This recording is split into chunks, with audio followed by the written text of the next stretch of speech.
You didn't quit. You're really like against all odds. You're doing something that no one in the family's done, that none of your friends have done. I'm just gonna say the thing you're not supposed to say. Whatever is mine is looking for me. You have to know what road to take to get to your final destination. Everything that you ever wanted is on the other side of fear. What do you think is a message that the universe has had for you over and over again that you've been learning? Surrender. Let go. Probably, yeah. Which, same thing, but let go. And I'm constantly, because that's constantly in my head, but I don't think it's in my, I think it's coming from the universe. Let go and love. It definitely has an O in it. Let go or love. Just be. Welcome back to Between Two Worlds with Yoni. Here we dive into shadow stories, the mirrors of our hidden fears and beliefs. By facing them, we learn we can rewrite the story and choose a new ending for ourselves. 10 years of love, music, a child, and shared moments that felt almost faded. Big Sean and Jhene Aiko weren't just a couple, they were a creative force that made love look poetic. But after a decade together, the headlines say it's over. The internet is buzzing with rumors. Some claim Sean never wanted to marry her, that their story was shadowed by the past, by whispers that Jhene cheated on her ex-husband when their love began. But what's the truth behind all of the noise? What really went on between two people who built a world together only to drift apart? In this video, we're cutting through the rumors and looking at what might have really happened, the choices, the changes, and the kind of love that doesn't always last but still leaves a mark. No, he never asked me if I had a boyfriend or anything. Like, he was just like super like almost just acting like we were already together. Smooth. Like just being like super smooth with me.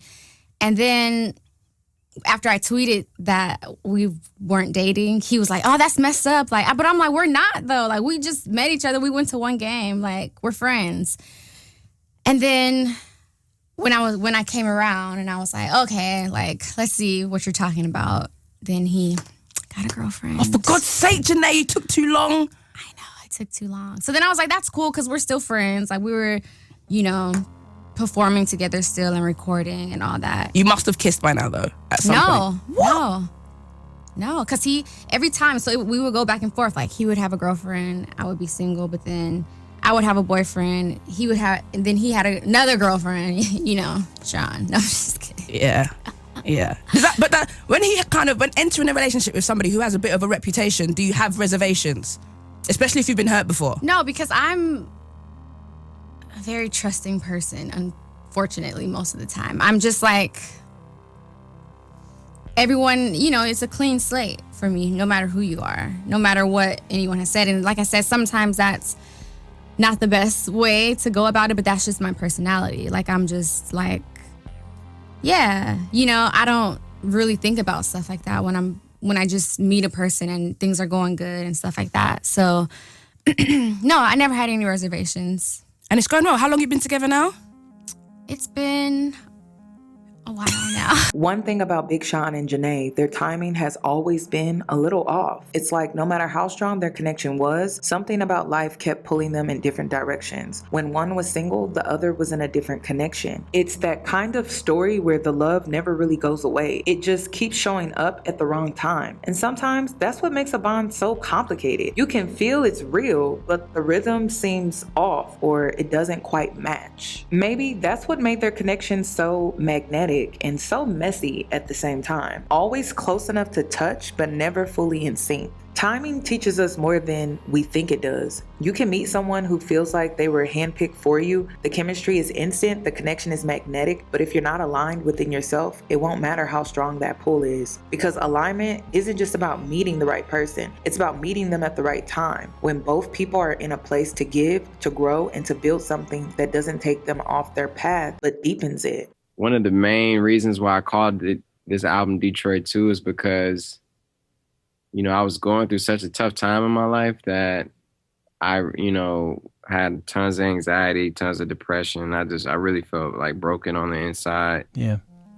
And I had to take some time for myself for the first time in my life, which I didn't even know how to do. So I had to really figure it out, you know, through therapy, through a lot of meditation and just spiritual guidance, through like just rediscovering myself. And when I did, you know, especially doing a lot of that spiritual work, I went back to like, you know, my younger days because I had lost that passion that I once had and I wanted to rediscover it. I mean, there's been some times, you know, your mind can really, really play a lot of tricks on you too. And you could really get in your thoughts. And I'm somebody who lives in my head a lot. So, you know, I realized that, I didn't know how to deal with things properly. And I can deal with them way better now. You know, I still feel a lot of the same ways.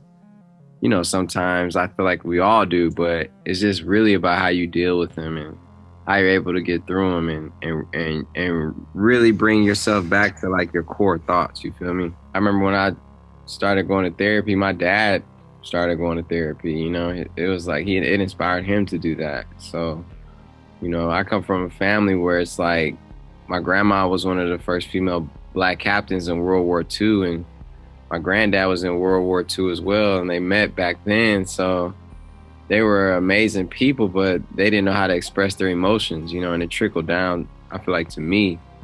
So, you know, I got confused when I got older and had all these emotions just pent up inside of me and had to figure it out, you know? The thing about alignment is not just about love, it's about what's happening within you while trying to love someone else. And for Sean, that's where everything started to get heavy. In one interview, Sean talked about hitting a long period of writer's block, something that caught him completely off guard. For years, music was his therapy, his outlet, his way of making sense of everything he couldn't say out loud. But when he hit that block, it felt like losing his voice. Without that outlet, he was forced to face himself. And that's when he realized how shaky his emotional foundation really was. He was battling anxiety, the pressure of fame, and the weight of expectations from everyone around him. Management, fans, the industry. On top of that, he was fighting a quiet struggle with Adderall addiction, trying to stay focused and keep up with the pace success demanded. And in the middle of all of that chaos, he was still trying to navigate a relationship with Jhene, a connection that always felt real but rarely felt aligned.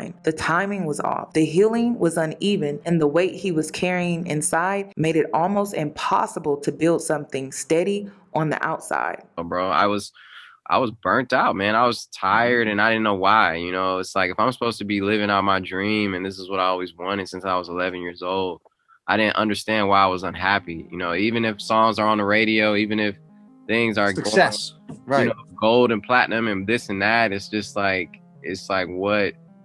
I didn't get it. And I realized that because I wasn't taking care of myself, bro, because I wasn't happy. It's not because the things I weren't doing were good or bad. It's because I wasn't happy. And I didn't realize that you really have to take care of yourself in order to take care of everything else and enjoy everything else.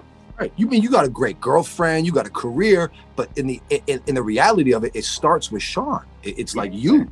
Yeah, and that affects everything else. That affects my relationship. That affects my relationship with my family. That affects my relationship with my music, my relationship with myself. It's like, it's crazy. While Sean was facing his silence, Jhene was holding space for both of them. She always carried that healer energy, the kind of woman who feels before she speaks, who listens deeper than most people realize. And in that, she became his peace, his mirror, his emotional stabilizer. Her light became his compass, guiding him through his lows, through the noise, the parts of him he was still learning to love. But in the process, she dimmed her own. What started as love turned into emotional labor, a kind of spiritual caretaking that slowly blurred the line between partner and healer. And that's where things shifted. She wasn't just showing up as his lover, she was showing up as his balance, his calm, his mother energy when he couldn't find his own footing. But the more she poured into him, the more she felt empty, triggered by the weight of carrying someone who kept needing her light to find his way home. But your music comes from a very vulnerable place. It seems as though there's some heartbreak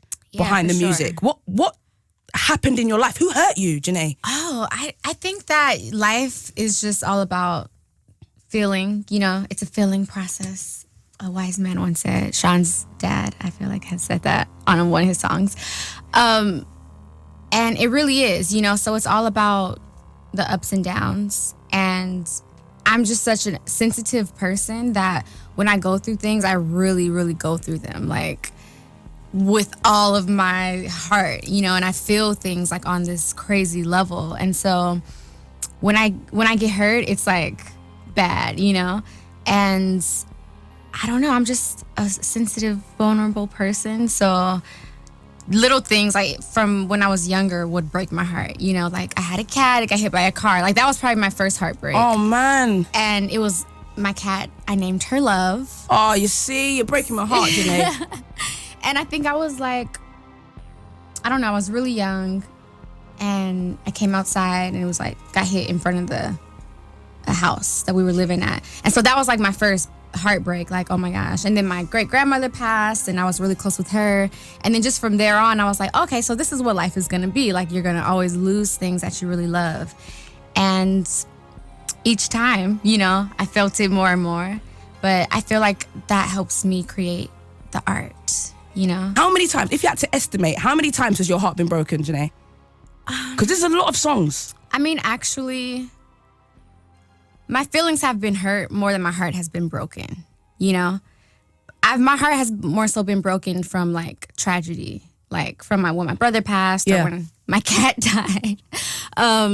But other than that, a man has never really broken my heart. I've been down about it, about a breakup where I've like been hurt, but I don't really think my heart has been broken like that because I got over it fast. It was like I wrote a song about it and then it was just, exactly. You've had a bruised ego, not a broken heart. Exactly. Because a broken heart is like something that just is always like that piece sort of missing, When you're a healer, someone who naturally sees the good in others and believes love can transform anything, you don't always realize how much of yourself you're giving away. Jhene is one of those souls who rarely falls apart after a heartbreak. She knows how to heal herself. For her, pain usually turns into reflection, wisdom. She walks away with lessons, not losses. Most times, it's her ego that gets bruised, not her heart. But even that kind of strength comes at a cost, because when you're always the healer, you don't always protect yourself. You end up pouring your energy into others, investing your light into their growth, hoping that when they finally rise, you'll rise with them. But in doing that, she often forgets that her worth doesn't come from how much she helps someone evolve. It comes from how much of herself she chooses to keep whole. That's where her power and her pain meet, in the balance between healing others and remembering to protect herself. And you can hear the struggle in her music, especially in songs like Triggered. On the surface, it sounds like heartbreak, but if you really listen, it's not about losing love, it's about losing balance. Knew from the beginning you ruin everything you do. I'm triggered when I see your face. These aren't just lyrics, they're reflections of what happens when you give so much of your energy to someone else that you start to forget who you are. She may not always walk away with a broken heart, but you can feel the cracks in her clarity. Those moments where love blurs her sense of direction and worth. It's the quiet emotional imbalance that even healers aren't immune to. The kind that doesn't shatter you, but slowly wears you down. Because sometimes the healing isn't about mending the heart. It's about finding yourself again after giving too much of it away. What's stopping y'all from getting married? Oh, y'all already did one of those secret industry weddings? No. There has not been a secret industry marriage. I think that it's a little personal, you know what I mean? But just like, to be real with you, just like any people who have dealt with love, we've had our ups and downs, you know what I'm saying? And I think it's still finding the right navigation through it all. I don't know if to me, marriage symbolizes like the best relationship, people be like, oh, you got to get married. To me, I feel like having a relationship is first and foremost, and like marriage is a byproduct of that. And I feel like a lot of people get the idea of like, oh, you have to get married, but then it's like, to me, that's almost a fear-based way of thinking too, because then people be getting divorced. The divorce rate's so fucking high. And I am someone who, I'm not like discounting anything, and I'm not saying that we aren't gonna get married. But what I'm saying is that it's just, I would like to do a lot. I would like to, and I don't like putting our personal business out there like that either. But there's a lot of work that needs to be done, I feel like, in general. Well, take it from somebody who's been with a woman for 26 years, right? It's always gonna be ups and downs. Period. The work's never gonna stop. Yeah. Especially raising 26 years? Been with her 26 years. Got married in 2014. Oh, so shit. you're married for 10. Wow. So it's gonna always be ups and downs. What took you 16 years to get married? I don't know. Exactly. It's kind of like a hard I really thing, don't man. know. I really, truly, honestly don't know. In my mind, I felt like I wasn't where I needed to be, right? But I did know this is the person I want to be with for the rest of my life. So my mentality is, hey, I already know it's gonna be. It's nothing's. No relationship is gonna be perfect all the time. So if you're thinking that you gotta wait for this fairy tale magical awakening where everything's gonna be all good all the time, it's just like no, that's not the way life is. No. I don't think it's that. I think that it's just seeing so many different. You know, the thing about Jhene is that we have so many relationships.